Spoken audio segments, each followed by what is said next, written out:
Lucas Wyatt asks, they're not having the cast say previously on the challenge anymore. Do you miss it? I sure do. So, Sheldon, do you miss the previously on the challenge? I mean, I didn't even notice until Lucas brought that up. But yeah, I guess it showed off a little personality. You got to see who was overacting. But yeah, good call, Lucas. Good call. I'm John Chidley Hill. And I am Sheldon Alexander. And this is You Killed It, the podcast talking about the challenge, Ride or Dies. Previously on You Killed It, we talked about how Michelle and Jay had fumbled the bag.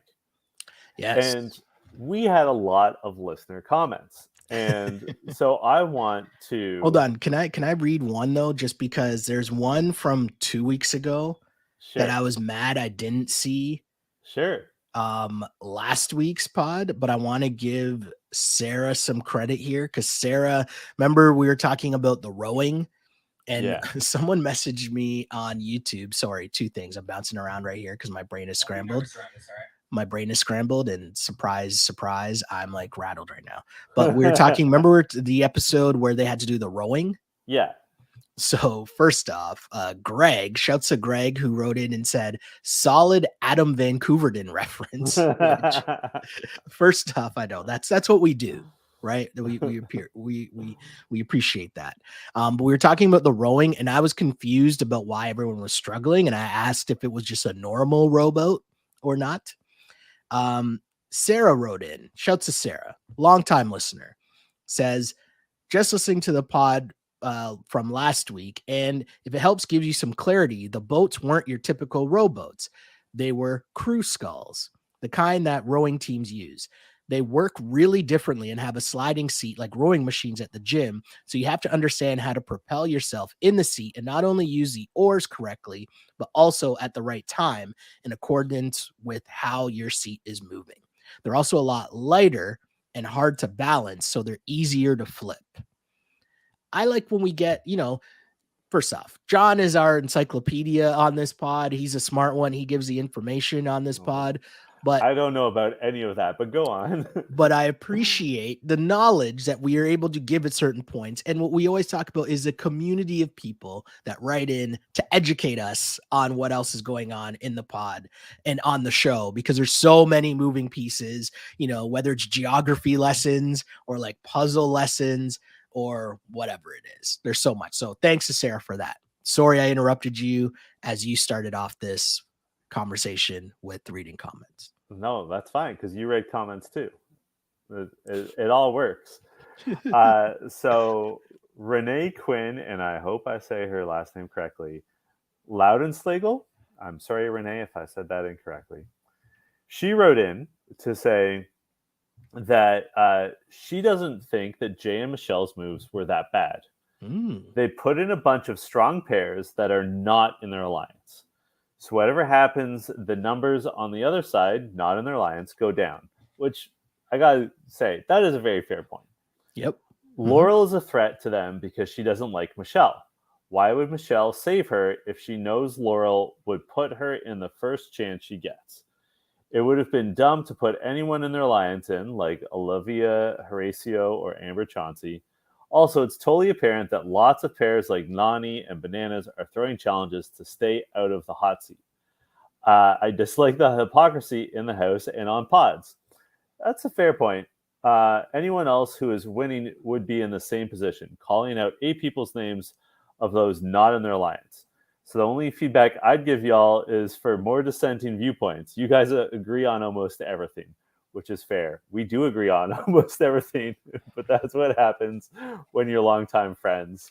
But also, we're watching a TV show. Like, I don't watch a TV show so I can argue with my friend about it. Right? Well, so I will say, I think Renee made some good points. And totally agree there. We had a lot of people point out after the fact that Devin and Tori and Nani and Bananas, among others, were throwing at least 1 week's worth of daily challenges because they didn't want to have to nominate people. And I think my issue with Jay and Michelle is, first of all, that I think I said this on last week's pod. I thought their second round of nominations were much better than their first. Okay. Yeah. Like my issue in the first round was that they did, like everyone else, was that they didn't nominate Bananas and Nani, which was like the most obvious go-to move. Mm-hmm. So I think that was a miss. And then in terms of dissenting opinions, we also have Chico Spears, who wrote to us to say, I think the problem is that Jay and Michelle are actually not trying to screw people over. That makes their moves seem chaotic. They are trying to make everyone happy, but that's impossible. Their moves this episode were all spot on. So Chico agrees with Renee that they were the right moves, but I think I agree with Chico in that it's sort of nitpicking, but the motivations that Jay and Michelle have given us for doing what they've done don't really sit well. Yeah, and I think that's what we've seen in this episode as well, as a whole first half of this episode. And, just for housekeeping purposes, episode 7 of Ride or Dies. I think this episode showed a lot that everyone has too many deals in the house, and it was fitting what the elimination was, the web, because there's a lot of webs being created throughout different partnerships in the house, and everyone kind of has deals with everyone. Everyone has cross alliances, and it's so conflicting. And I don't know what the right way to go about it is, because is it to not have to put names up, or is it just win so that at least you're in control and you're not going in? I don't know. It's so confusing. But at the forefront of all of this, as we come to find out, is your man's Devin. And Devin and Tori, I know you're a huge Devin stan, and I understand that, and I get that. But Devin is out here, and he's making deals with Jay and Michelle. We talked about that. They have another deal. Him and Tori have this joke, super secret deal or super secret meeting that they're going to have. And they're trying to figure out, should they extend this relationship, this partnership with Jay and Michelle? Now, what do you make of your man's Devin and just what's going on here? Because we have this dynamic where he's making a deal with Jay and Michelle, who you would assume he's not really, they shouldn't be on the same side. But Amber, and it seems like a lot of other people are starting to notice that somehow Devin keeps being safe. What do you think of Devin's strategy here? I think that Devin does really well throughout this episode of making the right moves, but then towards 2/3 of the way through, he starts doing too much. So first though, let's start with the Jay and Michelle portion of it at the start of this, right? Like the deal to not put each other up last week and trying to extend it. What do you think of that move in particular? Do you think he should want to extend this deal with Jay and Michelle, or has that run its course? I think it's run its course. Okay. I think that I agreed with what Tori had to say, which is they're gonna look shady if they continue to have the secret deal. And also, Jay and Michelle, Devin makes the argument in confessional, they're pretty good at doing the dailies, but they're not good at the politics. And so he's sort of been using them to do his bidding. But now the heat is so intense on them, you want to just cut them loose and wash your hands of them and let them take the fall. That's sort of the plan, the part of the plan, the step in the plan that he's missing is it's great to have other people do your dirty work. Now that the dirty work is done, cut them loose so they take the fall. That's the next step. It's not we're gonna keep this going. So we have a bunch of partnerships we need to pay attention to, or maybe top fours became a theme throughout this episode, right? And so while Jay and Michelle are clearly not in Tori and Devin's top 4, we get a conversation between Amber and Nelson where we see their relationship, and Amber saying, you know, she really trusts Nelson. And anytime we get these conversations at the beginning of an episode where it's like, I really trust this person, we kind of know where this is going from one way or the next. But the reason I want to highlight this conversation is not because of what happens later, which we'll get to. I want to focus in more on the nature of this conversation and Nelson in particular, right? So Amber's playing the game. Amber's saying, you know, Nelson is someone that I feel like I have close ties to. He's always been straight up with me, blah, blah, blah. Nelson's body language and Nelson's tone of voice, if you pay attention to this, Nelson's trying to like smooth talk Amber. Nelson's trying to like, you know, talk to Amber, pick up Amber, smooth talker, you know, sweet boy talker, you know, like you could tell Nelson's whole vibe and demeanor in when he's talking to Amber. Like I was watching the conversation and thinking, hold on, why is he talking differently? Why does his vibe seem different? And then at the very end, he tosses in, and I'm paraphrasing this, but it's something to the effect of, oh, Chauncey's a lucky guy or something like that. Do you know, I forget what the exact quote was, but it was something referencing Chauncey, and I was like, ha, there it is. You, Nelson, are being your normal Nelson self and being very conflicted between the gameplay and the girl play, or I should say the woman play. That's what I read from this conversation early, and it's Nelly T just being Melly. We got Messy Fessy and we got Messy Nelly. Well, I think, and this is just speculation, but there was a period in time where people really thought Nelson and Amber were going to be a couple. Okay. They posted a video to social media where they're both very drunk and the tension was thick between them. I'm not saying anything happened. I'm just saying there was a time where that was a speculation. And you're right. There was a tone that Nelson had where he was placating. He was just sort of like, yeah. And like, we see this later on and we'll get to it when we get to it. But it does seem like the affection is one-sided between the two of them. I'm just trying to highlight this going forward. You know, the voice gets a little deeper.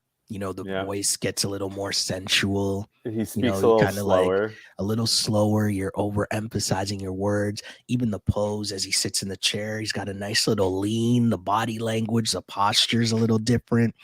Just the vibes. He's trying to put out some vibes to Amber. And I'm going to be blatantly honest. I ain't mad at you, Nelly. Like I'm not hating on you at all for this. I'm just saying it's a little bit of dirty macking going on because you know what you're trying to do here and trying to claim you're peoples with Chauncey when you're not peoples with Chauncey, which I think once I saw the end of the episode and the energy of the conversation that he was having with Chauncey at the end, I was like, aha, I see what's going on here, Nelly. You're trying to G him, right? But we'll get there. We'll get there. But anyways. So they go to the brewery, which is clearly like the party space they have rented for the purposes of these bar scenes. Don't ruin the club scene for me, okay? It's a club scene, okay, John? Sorry, it's a club scene. Whatever you say, Sheldon. Whatever helps you sleep. Club scene during the day, overlooking a cemetery. And like one thing I'll say, and I know you're gonna have thoughts on this alleged club scene, is that I like about this group that it always seems like they're dancing. I love to dance. I don't know if we've talked about this, Sheldon, but that's how I express myself through music. I'm not a singer. I'm a dancer. And I like seeing people dancing, and I wish I was there to dance because it seems like a good time. True. Fair. However, there's a whole lot of game talk going on. So early on, Bananas is speaking to Darrell and about how Michelle and Jay are trying to reel in Darrell. And then in confessional, Bananas goes, Darrell never talks game, but but I can talk game to him and maybe some will get through. But then Darrell goes to Veronica, is like, yeah, listen to what Bananas was saying. And they both basically laugh it off. And they're like, and Veronica makes a good point, like, funny how Bananas is speaking game to us now.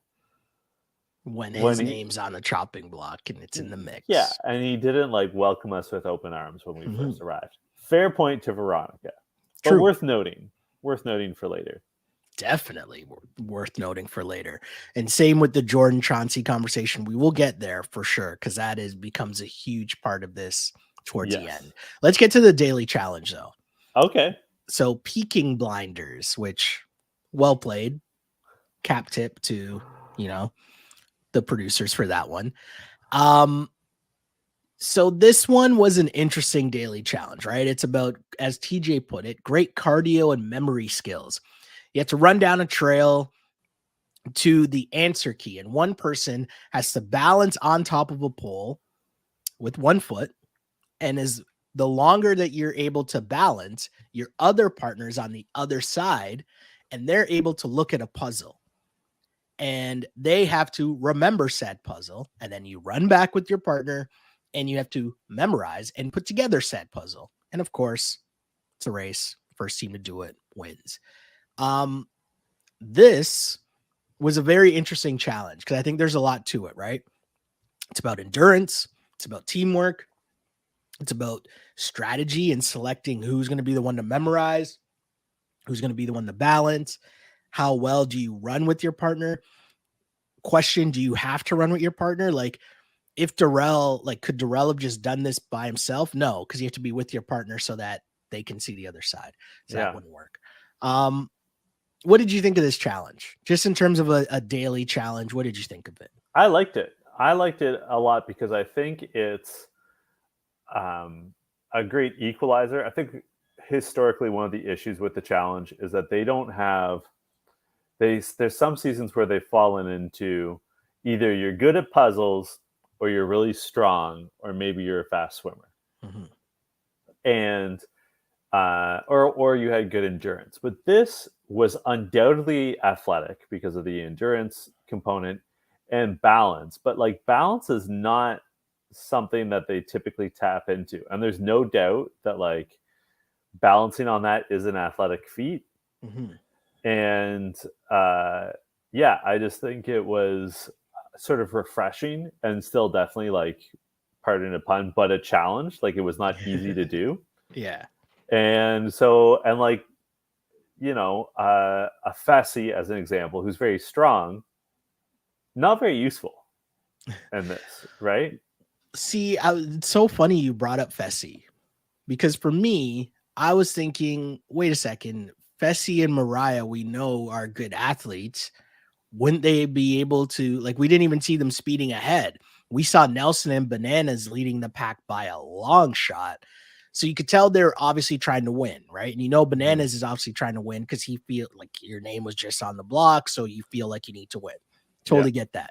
Someone like Fessy has been laying low this entire time, and it's probably in his best interest to sit back because he's not even on anyone's radar. We've seen both sides of the house, whether it's the vets or the rookie side, win, and Fessy's name's not even mentioned at all.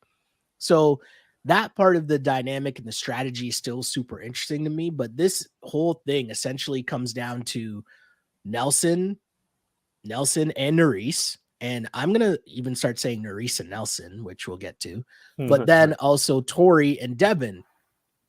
Those two teams are way up there. And then you have the flip side of Darrell and Veronica struggling, and Anissa and Jordan also struggling. And Veronica and Anissa, I got to be honest with you. There's one side of me that's like, are we still doing this? Where you're just going to walk and you're not even going to really try. Or there's the other side of me that's kind of like, well, this show has gone so far the other way to like CrossFit All-Stars that it almost makes the other people who aren't CrossFit All-Stars look really bad. And which would I rather prefer? Because I'd rather prefer have the show that's not the CrossFit All-Stars. Yeah. Right. So that makes me like still appreciate Veronica and Anissa. And it's Jordan, right? That says, I don't really care as long as you're trying. And if you're walking, you're not trying. Yeah. And Anissa at first is certainly running. Like, she's not the fastest, but she's running. She's trying. Where it falls apart is Anissa is responsible for the memorization, and she can only remember 2 tiles. Yeah. And like, Anissa also says, she says, I'm not running anywhere. I'm built for comfort, not speed. That's not the right attitude for the challenge. I don't like that. Well, I just like, it's fine that she's slow, but like, it was all based off of her being good at memorization. Mm-hmm. And Darrell says this as well with Veronica. He's like, listen, we're not the fastest team, but that's all right. Veronica's going to kill it on puzzles. Mm-hmm. Same premise as with Anissa. The problem is Anissa did not kill it on the puzzle, right? So like, if she'd held up her end of the bargain, it's fine. Yeah. To me, that's the issue. She didn't hold up her end of the bargain. Yeah. And meanwhile, who did hold up their end of the bargain is Nerys. Nerys was not only running and keeping up with Nelson's pace. And Nelson's super fast. Like, Nelson's probably the fastest person in the house. He was out there lapping people, right? Like, he was like blowing past people. And Nerys and Nelson doing a good job in putting together the puzzle, and she was doing a great job. It was funny because Nelson at one point said, like, didn't he say his strategy was remember less? Nerys in the confessional says Nelson's strategy is to remember less. And I was like, hold on, what? But then she elaborates and says, trying to remember too much will just mess you up and you'll get confused. Which, okay, I can kind of see that. But I love that Nerys was like, no, I know what I'm doing. I have a great memory. I like that. I like Nerys. I like Nerys too. I think I've been watching the show too long though, because I sort of understood what Nelson was saying. I did not. Right off the bat, until she elaborated, I was like, oh, okay, I'm with you now, Nelly. No, like, I get it. Like, I think what Nelson's saying is he understands his limitations, which is healthy. Yes. And he knows that he could easily get himself overexcited and confused. So just like focus on the fundamentals so you're not wasting trips.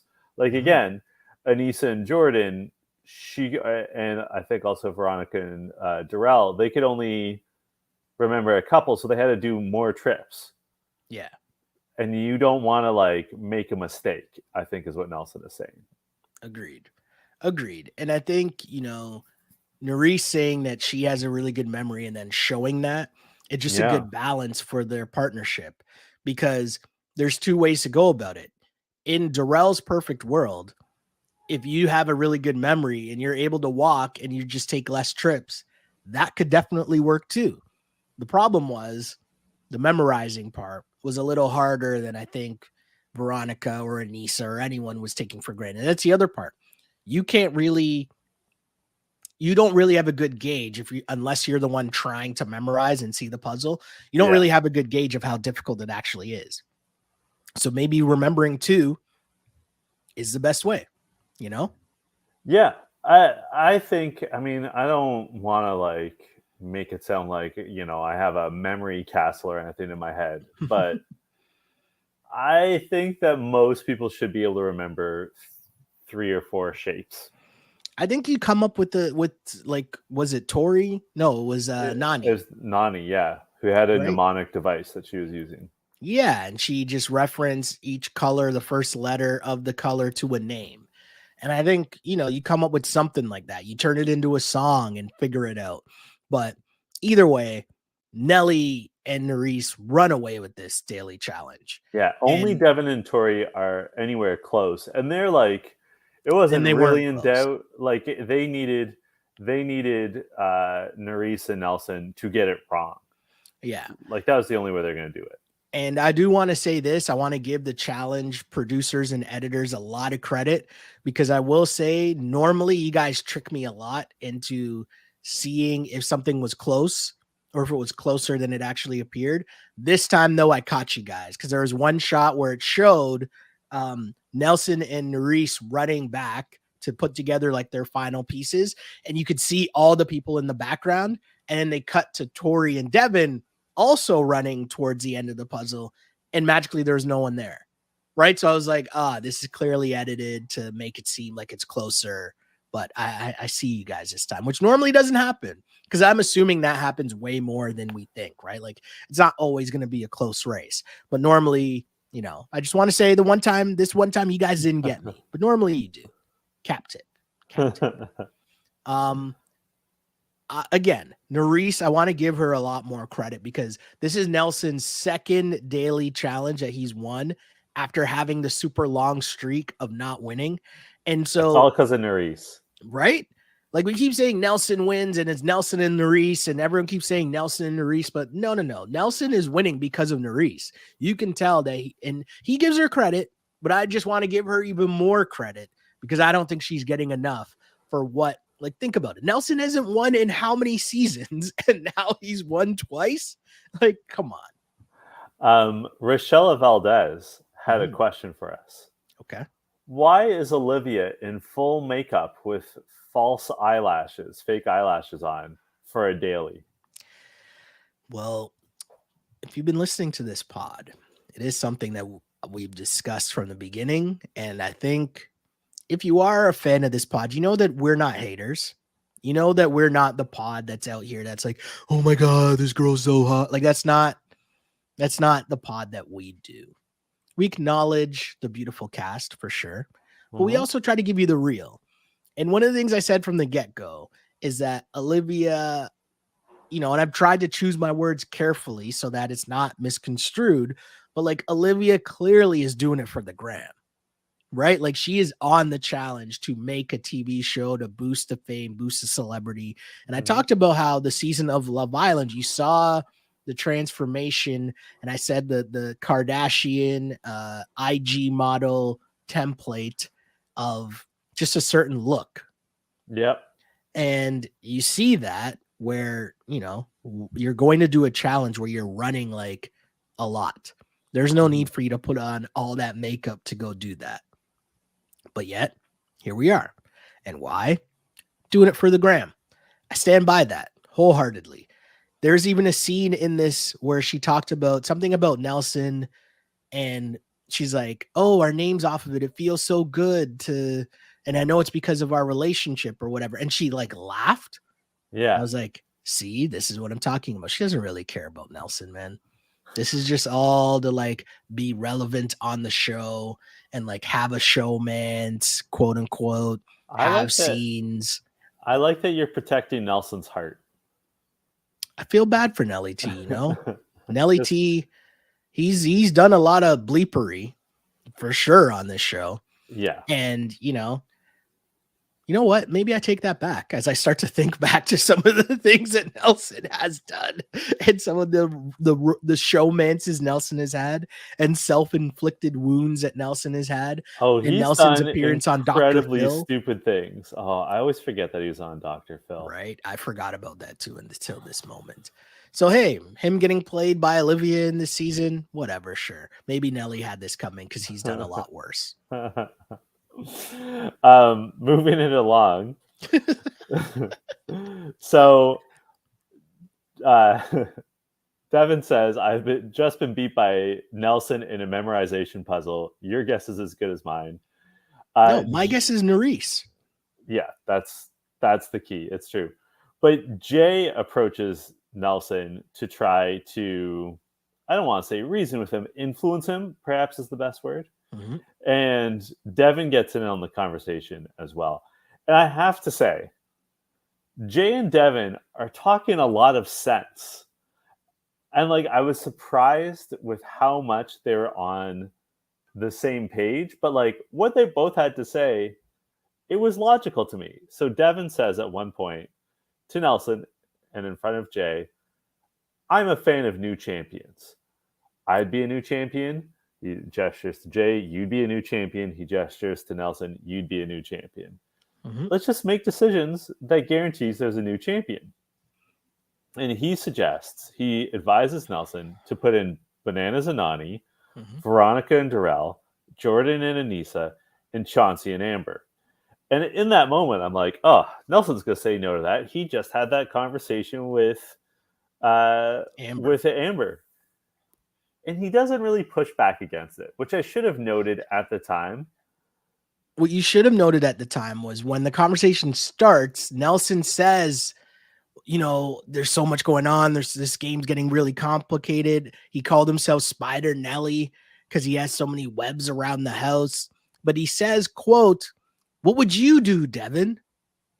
If you were in my shoes right now, what would you do?" And right there, I was like, yeah, Nelly's screwed. He's about to get manipulated right now. And that's exactly what happened.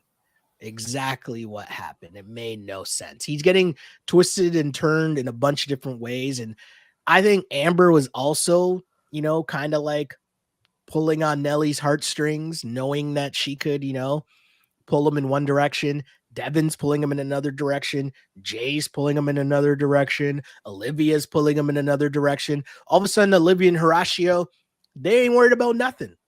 They're just chilling all of a sudden. They were on the block each and every week, and now not even a thought. What I wonder is, where is Nerys in all of this? Because I think we've shown that Nerys is the brains of the operation. Mm-hmm.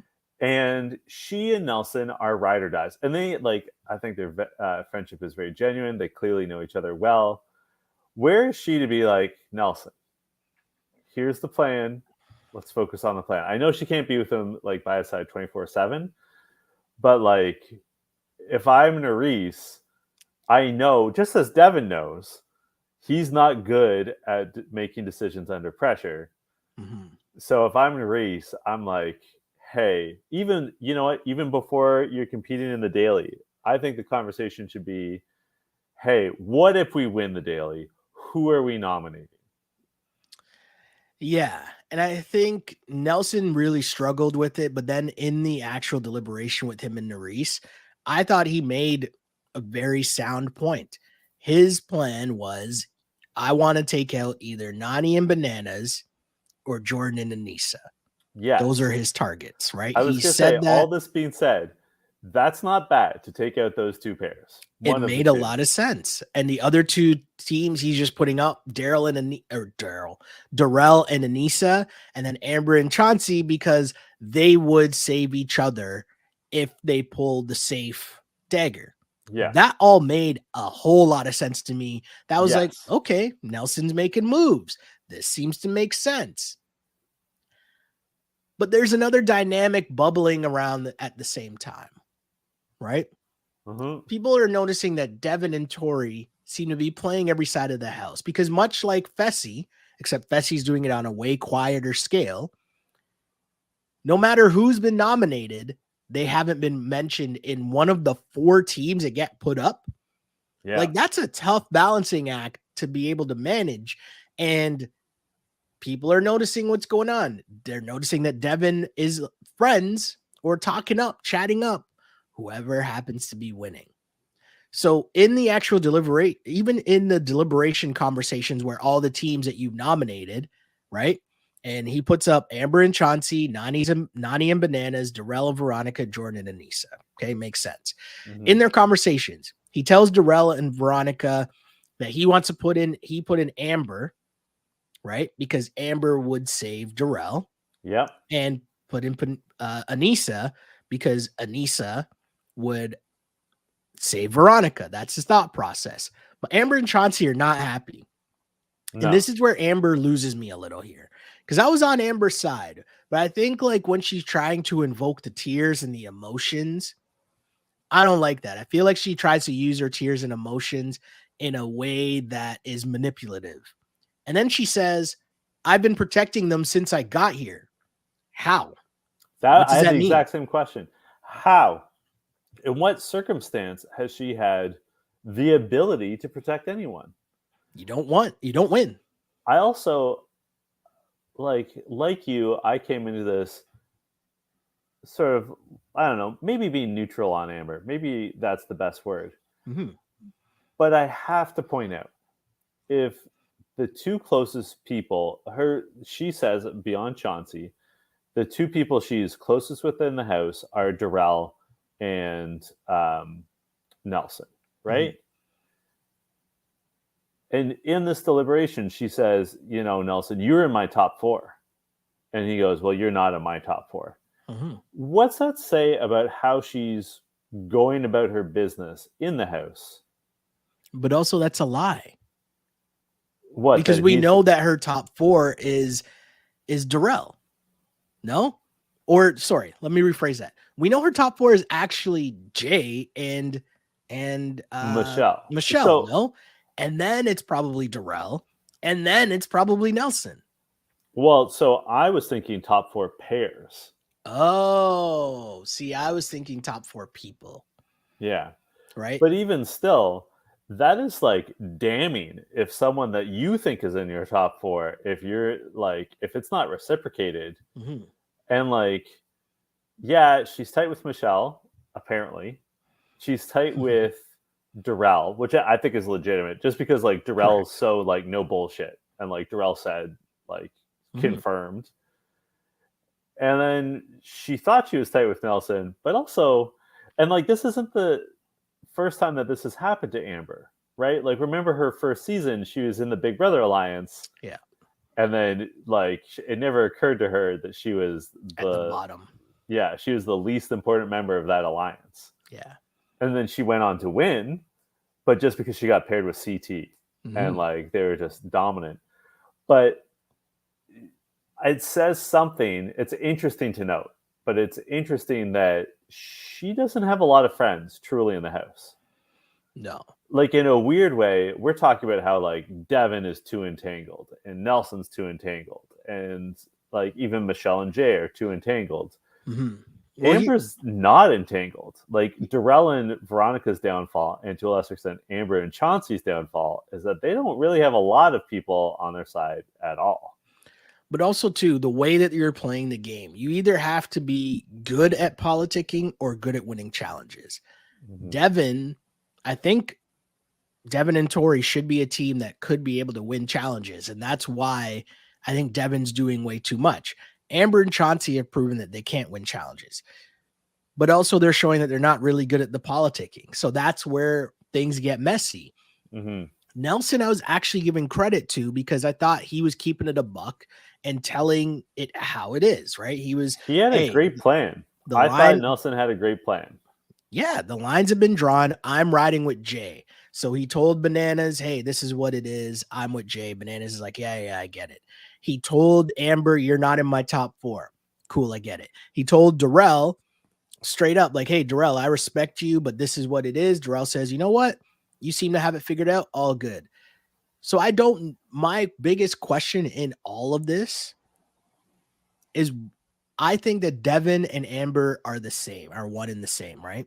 Mm-hmm. Why does anybody the same way to why I wouldn't trust Amber, or like there's no need for you to be aligned with Amber or trust Amber because she's just a number, really. Mm-hmm. But Devin, why does anybody trust Devin? That's the part I don't get. He's shady in every single season and he never wins. And he always ends up doing too much. So why would anybody think that it's a good idea? Why would I be making deals with Devin? Why would I trust Devin? If I'm Nelly, why am I listening to Devin? That part just doesn't make sense to me. There's two things that I think work for Devin. One is that he's too smart. Like if you're Nelson, again, Nelson is at a point in his life where he can recognize his own faults. Okay. He knows he's not the smartest person in the house. Mm-hmm. Devin, I'm sure, in their day-to-day conversations, comes across as very smart. And Devin is smart. I agree that he does too much and he is shady, but he is smart. Okay. So Nelson can't help but think, oh, I need to ask someone smart what to do. Who am I going to ask? Yeah. Devin. And I also think the other thing that Devin has going for him that I think Amber has working against her is I think Devin's a genuinely good time. Yeah. I think Devin I think people enjoy Devin's company. And something I've noticed about Devin, for better and for worse, is he doesn't get romantically or sexually entangled on these shows. I don't know if it's because he has someone back at home. He never references that, right? Mm-hmm. He's not like Danny always talking about Kiki, right? But for whatever reason, How did I almost forget about Danny and Kiki? Well played. But in that, if you like think about what the day-to-day grind is like in that house, Mm-hmm. Devin would be probably really pleasant to be around because he's like down for the party, but he's never seems interested in anyone in the house. So he's not competition, right? Like he's not getting to the like Horacio, Laurel, uh, Fessy situations, Yeah. right? He's not getting entangled in that. So you can just like talk to him and like I always think about what it must be like in that house around breakfast time, right? Who are you excited to speak to in the morning when you're tired, maybe a little hungover, you're at the breakfast buffet? You're probably looking forward to talking to Devin because he's not in your personal business. Do you see what I'm saying? Like I it's do. I'm just you, not a Devin guy. I just don't and like. that's okay. I still love you anyway. You know who he reminds me a lot of, like a lot, and this might be too high praise. Mhm. He reminds me of Dr. Will from season 2 of Big Brother. I don't remember there. It's too far back for me. I'm sorry. So Dr. Will had like he was part of the infamous Chilltown Alliance. Oh yeah, sorry. I'm an idiot. Yeah. And I maybe got you. that I was got you. I season got you. 3. I might be confusing my Whatever it seasons. is. No. Yeah. I got you. I got you. But like probably too smart for his own good. Mm-hmm. Really charismatic, but also annoying, but also like so consistently annoying that people are sort of drawn to the consistency. Mm-hmm. Like I feel like Devin's really relying on all that, but it also doesn't get you across the finish line. It gets you far, but Yeah. like it doesn't get you to the finish line. It's and like in some ways that's why he and Tori are a perfect pair because she's sort of built the same way. She'll get far. Like I would be. I'm sure that they're going to make the like final 2 weeks of the show. Okay. Will they win? Probably not. Okay. Well, here's the thing. I thought Nelly was winning this week, and then all of a sudden there's a lot of drama going on. Amber is mocking the fact that Devin is clearly the one calling the shots. And Amber's not the only one that sees this, right? This is pointed out by a bunch of other people within the house. So Devin, to counter this, then tries to throw the shade back on Amber. And he tells Nelly that, oh, well, if I'm the biggest snake in the house, according to Amber, why is it that Amber's sending her boyfriend Chauncey to talk to why am I drawing a blank here? Tori's boyfriend, Tori's ex, Jordan. Wow. Why is Amber sending her boyfriend Chauncey to go talk to Jordan to break up Nelly's alliance with Jay? Mm-hmm. And this obviously sets Nelson off, right? And here's my thing this is where I'll give Devin credit here. Because Devin doesn't actually go to Amber and confront her. No. He just tells Nelson, plants a seed with Nelson, and knows what Nelson is going to do. Now, Nelson goes to Chauncey, and this is what I was talking about earlier. He just goes at him with this very aggressive, like, so what did you say to Jordan? What was the nature of your conversation? He was definitely trying to like G him and show some dominance over him. When really, he's just being manipulated by Devin. Because this whole thing is pretty dumb. We saw the conversation between Chauncey and Jordan, and it's not like Chauncey said, hey, let's go get Jay out of the house. It was more of a, well, you want to get Jay out. I'm working with Jay. You do what you do, but we won't say each other's names. Yeah. That's how the way that I took that conversation, which for the record is exactly what Devin is doing as well. Oh, right? Yeah. Oh, yeah. So he gets Nelly all riled up at Chauncey. And for Chauncey's lack of being on the show, he doesn't really know what to do. And he's backpedaling on the first question where Nelly says, what was your conversation like? He's like, oh, I don't remember. And even though he didn't do anything bad, he didn't do anything wrong. It looks so bad. Looks so shady.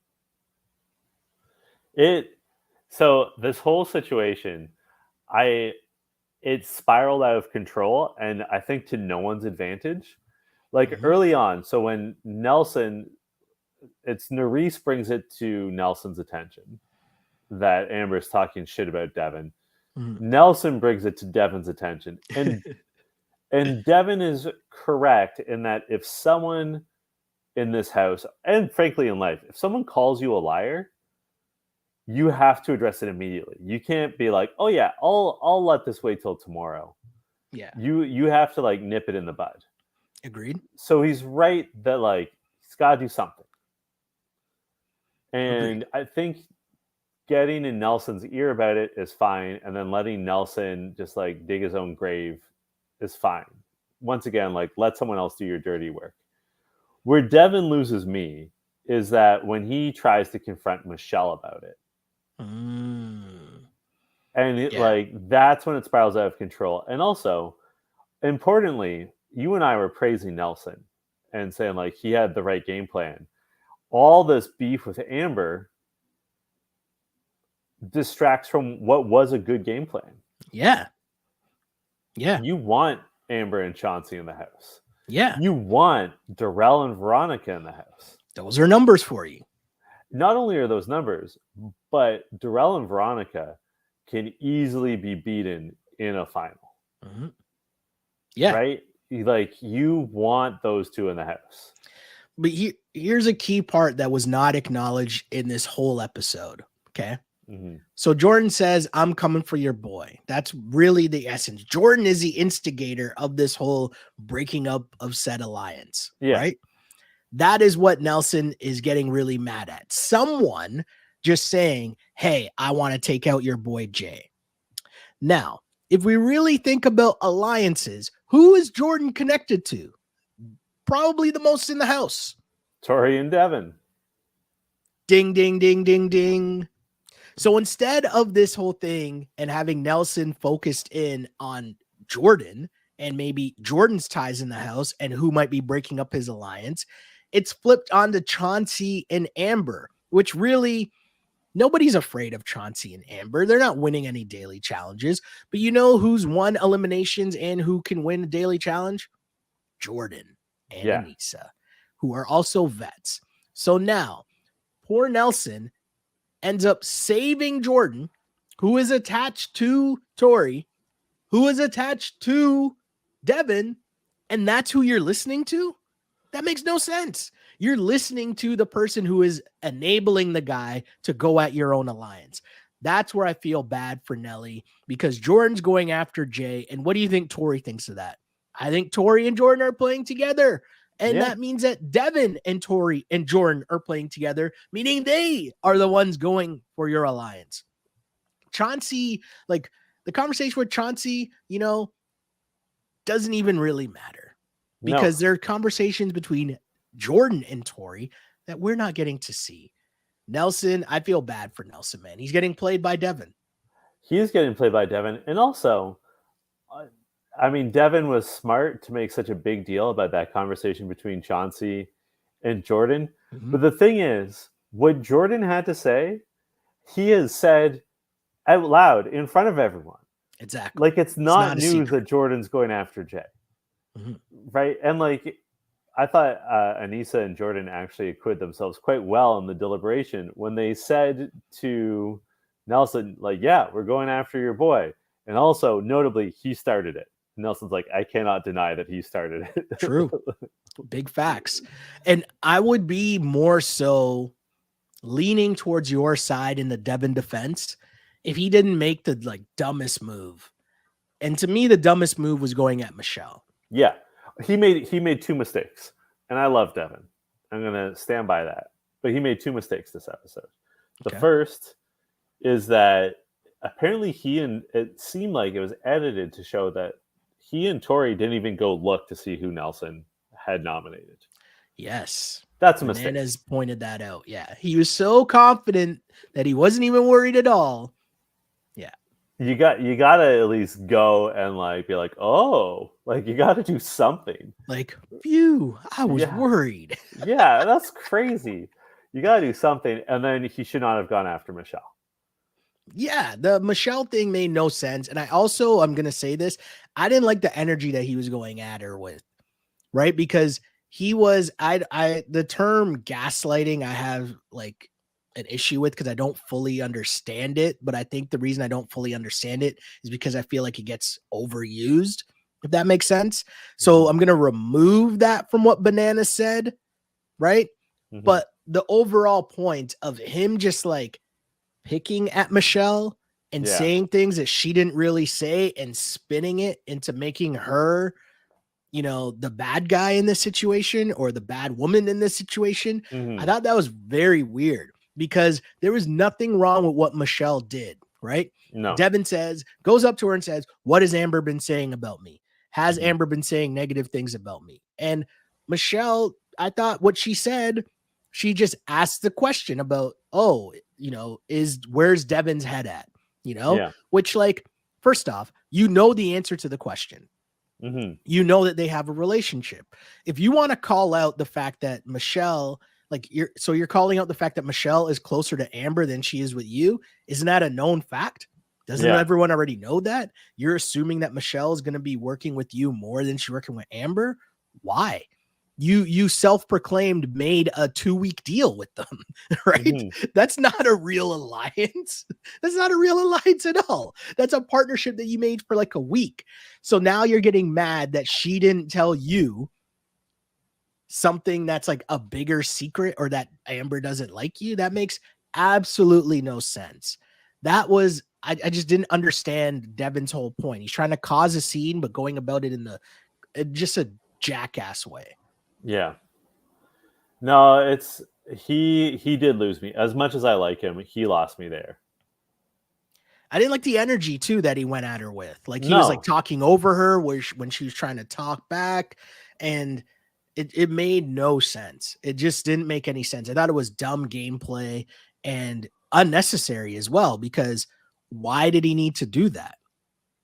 Like, what was the end goal other than to make Michelle look bad, which Michelle had nothing to do with this? And to intimidate her, which again, we don't love. I also, like, this was after the club. They're clearly all at least a little drunk. Fair. This is and like when they arrived, Jay even said, everyone go to bed. He's sort of right. But like, right. That was a conversation that could have been saved for the next morning, right? If it was absolutely necessary, and I don't think it was. Not at all. They could have done it in the morning and not been so heated, and everyone would look better. But let's talk about the elimination. Let's do it. Because there's something that, I mean, I'll give credit where it's due. Cokes tweeted at us that we're gonna feel mega sus at the draw tonight, and sure enough, it was pretty suspicious. So let's set it up. Nelson and Nerese, after a long speech, I get so tired of these speeches, put in Amber and Chauncey directly. We've already established we believe that that's made a no mistake. Sense. That made no sense. A mistake. And then, who has the first pick of drawing a dagger, Sheldon? Somehow, again, it's Bananas and Nani. And what happens again? They draw the safe dagger immediately. Yep. And once again, it was the dagger directly in front of them. Oh, see, that part I didn't realize. That part I did not realize. Just as last week, it was the dagger directly in front of them. It was just like, take a step forward, pull the dagger in front of you. What do you know? It's safe. See, that part I didn't realize. And we talked about it last week, it being a little fishy, that why did Bananas get to pick first? And they picked a safe dagger. And, you know, because I don't know any of this, right? Like, I have no inside information. So I don't want people to take this as any form of gospel. Shouts to Lebitard Show, where they have a sound effect on their board where they have this play the reckless speculation sound. And they have this like huge elaborate opening of like Lebitard's dad being like, time for our next segment called Reckless Speculation. And then it's like all this music and then there's horns and sounds. Is like, okay, cool. You can say whatever you want now. So in this episode of Reckless Speculation, what I'm going to say is there is a world in which Bananas would have in his contract, hey, I will come on the show, but I'm not coming on at the very beginning so that everyone can gang up on me and I go home on the first week. But I'm going to come on and I want to be guaranteed at least 4 episodes or at least whatever. And here's my base salary for the 4 episodes that I'm guaranteed to be on. I feel like, and I don't know this, I have no idea how the contracts work on this show. I have zero idea about that. So again, reckless speculation. I'm just saying I could see a world in which something like that exists where Bananas is on the show and they want to ensure that he is on the show for at least a month, at least 4 episodes or whatever it is. Because you have to remember, he's the biggest name on the franchise. Or in the franchise. He's now doing a Ringer pod, which is on Spotify, right? Recapping every episode. All of these things, I'm just saying, I wouldn't be surprised if that was a thing. Would we ever know that? No. But we said it last week. I found it super weird. And having it happen back-to-back weeks, just saying. Pretty suspicious. Mm-hmm. Pretty dang suspicious. So we agree Nelson made a dumb move in putting in Amber and Chauncey. Bananas picks the dagger. Banana and Zanani pick the safe dagger. They decide to save Jordan and Anissa. Meaning, in this elimination, it will be Amber and Chauncey against Darrell and I was going to say Vanessa and Victoria, which has to be the worst case scenario for Nelson because you're just eliminating 2 people that would have been numbers for you. So that makes no sense. But who does this benefit? If we take a step back and think about it, Devin. Yeah. Right? This benefits Devin. It doesn't even really benefit Jay because, again, Amber and Chauncey are a number for Jay. Although, I will say, Jay, during the big fight with Michelle, Jay pinned it all on Amber. Because Jay was is also being manipulated by Devin. I think part of the issue is that Michelle and Jay are not on the same page, quite on the same page, and that Devin and Tori are not quite on the same page. So I think Jay and Devin are going rogue to various degrees, and I think Jay just doesn't like Amber. Yeah. And I think Jay sees Amber as like a destabilizing influence on his partner. Yeah. And is happy to see her go by someone else's hand. Fair. I could definitely see that. So we have this elimination. And what did you think of this elimination? Again, I liked it because it was different than just like be strong, be fast. I liked it too. So they have to sort of wriggle their way down through this like series of webbing, I guess you'd call it. Pick up a puzzle piece, then climb back up, which seemed incredibly hard. And they had to do this alternating partners, get 8 pieces to solve a puzzle. And the puzzle seemed incredibly hard. Yeah. Amber is built for this physically, right? Yeah. Like she just like but almost slides. It's almost a controlled fall to get down. Yeah. And then she also has the strength to quickly pull herself back up. So Amber is just like crushing these. Yeah. Chauncey, Darrell, and especially Veronica have issues doing this at all. Yeah. And the other part is obviously if you have like it's webbed. So if you have a smaller frame, you're able to maneuver through it a lot easier. Amber also being a lot lighter, you're picking up less body weight to climb back up to the top. She's also super tall. I think she's the tallest of all 4. Which also helps as well. Darrell and Chauncey, it takes strong upper body strength to pull yourself back up and climb back up all the way. Veronica is shorter. She has more size on her, so it's not as easy for her to fit through the different holes. But then being so short, it was tough for her to like climb back through and like, quite frankly, get her ass through. And I give credit to Devin who helped her because he gave the great strategy because she figured out going down, right? And going down, she had the advantage. That was dope.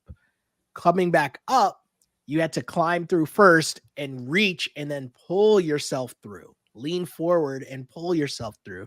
And that seemed to work. And I want to give Veronica a lot of credit because I thought she did a really good job of once she figured it out, just keep going. And they started to catch up. Darrell and Veronica started to catch up once she figured out the technique.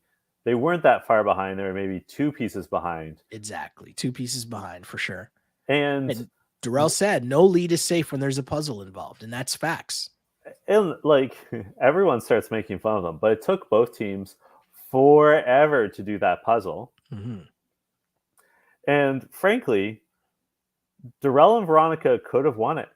Very easily could have won it. That is a beauty of the challenge. They just didn't get the puzzle done. That's on them. Mm-hmm. Yeah, that's on them. They were right there. Shouts to, as you said, a greatly constructed elimination because it was hard, it was physical, but at the same time, the puzzle is the ultimate equalizer. And they couldn't figure out the puzzle, but they were right there. They had more than enough chances to actually solve it and win very easily. And that's where you realize, again, the difference of this game compared to other games. There's so much, like after you're physically drained, you then have to turn your brain back on and try to do that. It's a tough loss for Darrell and Veronica, but one that I'm sure they're going to regret because I know Darrell's a guy that has seen a lot of different puzzles being on the show, but also like practices a bunch of different puzzles before coming on. But that wasn't really the kind of thing that you could practice before you come on.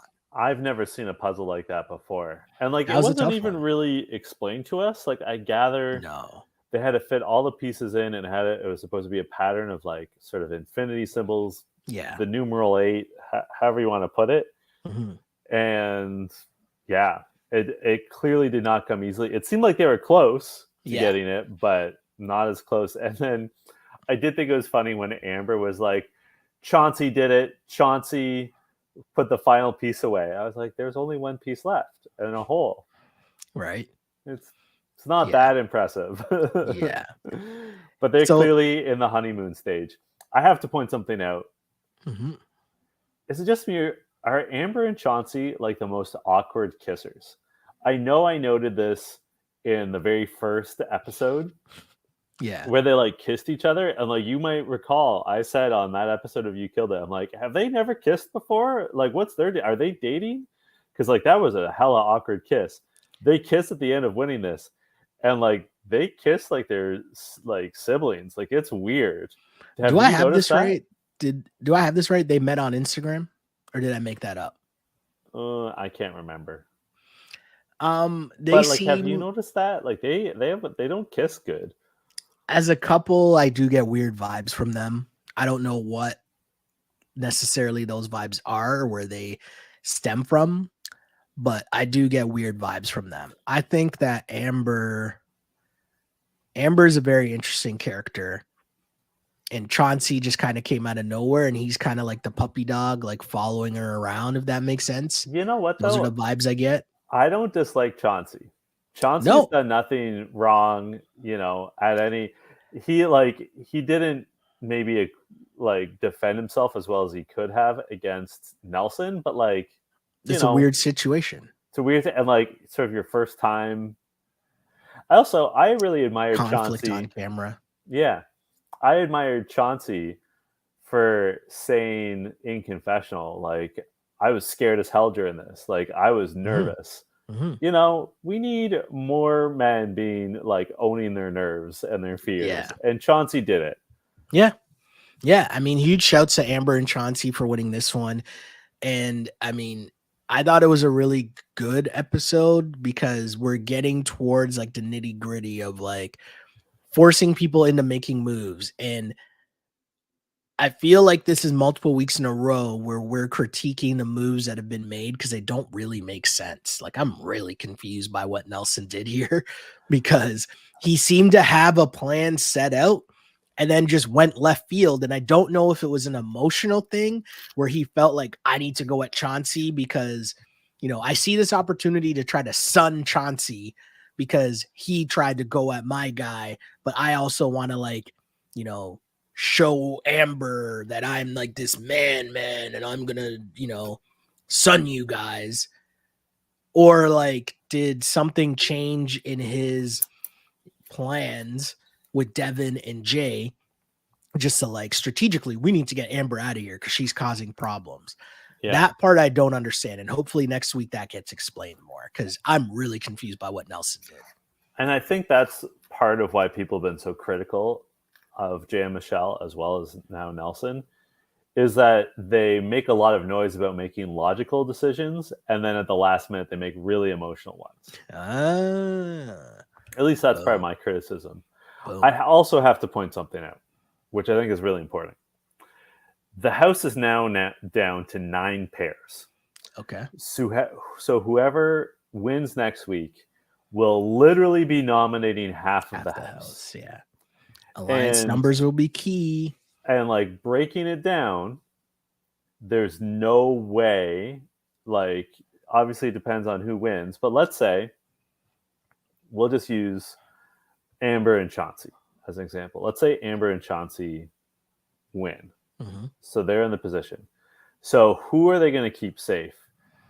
Presumably Horatio and Olivia by like just by process of elimination. Mm-hmm. But then who else would they like keep safe? Casey and Kenny, I guess. Would they? Would they though? No, Amber doesn't mess with Casey, right? Remember the whole Big Brother alliance fallout. So that's not a go. So like, but also like Amber and Chauncey are not going to win. So, no. Well, but like we could do this with anyone, right? We could say like Nelson and Nerys. Who are they going to nominate? You know what I mean? Mm-hmm. Like it's at a point now where the house is so relatively small, even though there's still 18 people in it, that like you're now at the point where you have to nominate friends. Yeah. No, agreed. Business is picking up, man. I have to ask Sheldon, who killed it for you this week? It's kind of tough. I'm going to be honest with you. I think I'm going to pick Nerys. I'm going to say Nerys killed it because I think she's been such a positive influence on Nelson. She has him winning challenges.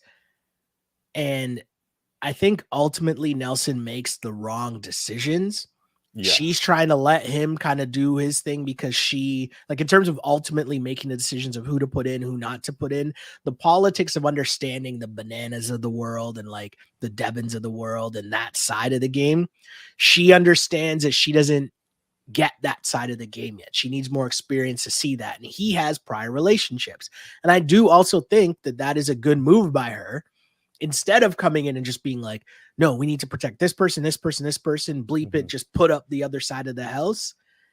I think she understands it enough to know where to push and pull with her relationship with Nelson. And I just think you've made Nelson win 2 daily challenges. I didn't need to say anything more than that. Nerys, you killed it. I'll tell you who I think killed it this week. It's a little bit off the board. Just don't say Devin. Jay. Oh. I'll tell you why. Okay. Jay got the heat is off of Jay for now. Obviously, there's still some heat on Michelle. But coming into this episode, every indication was unless Michelle and Jay won a third in a row, they were going up. Yeah. Dodge that bullet. Now, Devin and Nelson are taking the heat. Mm-hmm. Right? And I say, I'm not singling out the male partners in some sort of like misogynist way. I'm saying that because I don't think anyone's mad at Tori. I don't think anyone's mad at Nerys. Right? Like it's Devin and Nelson are the problems. They're the ones doing too much. That's why I'm singling them out. So Jay also achieved his goals. Like he and Darrell and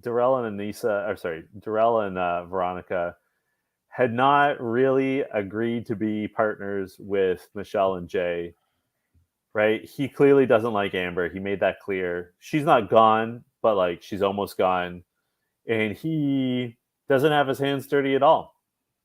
Yeah. Yeah, so I think Jay came out of this smelling like roses. And if he can like get Michelle to stop talking to Devin for a bit, I think their partnership might actually be in better shape than they were just a week ago. So I'm saying Jay killed it. Okay. Not mad at that. Not mad at that at all. I like that one, actually. And where can the good people find you on social media? Well, you can find me on Twitter at Shell Alexander and on Instagram at Sheldon Alexander. Also, huge shouts to the people liking and subscribing to the pod. Continue to send in your comments. We love hearing from each and every one of you. And bless us with a like, bless us with a retweet, bless us with, appreciate the people supporting and pushing the podcast along, because we enjoy opening up the conversation to everyone. We're the two clowns talking, but we try to interact with everyone and make you as well a part of the show, because we all love the challenge, and this has been a good season so far. And you can find me on Twitter and Instagram at jchidleyhill. And until next week, this was You Killed It. You killed it.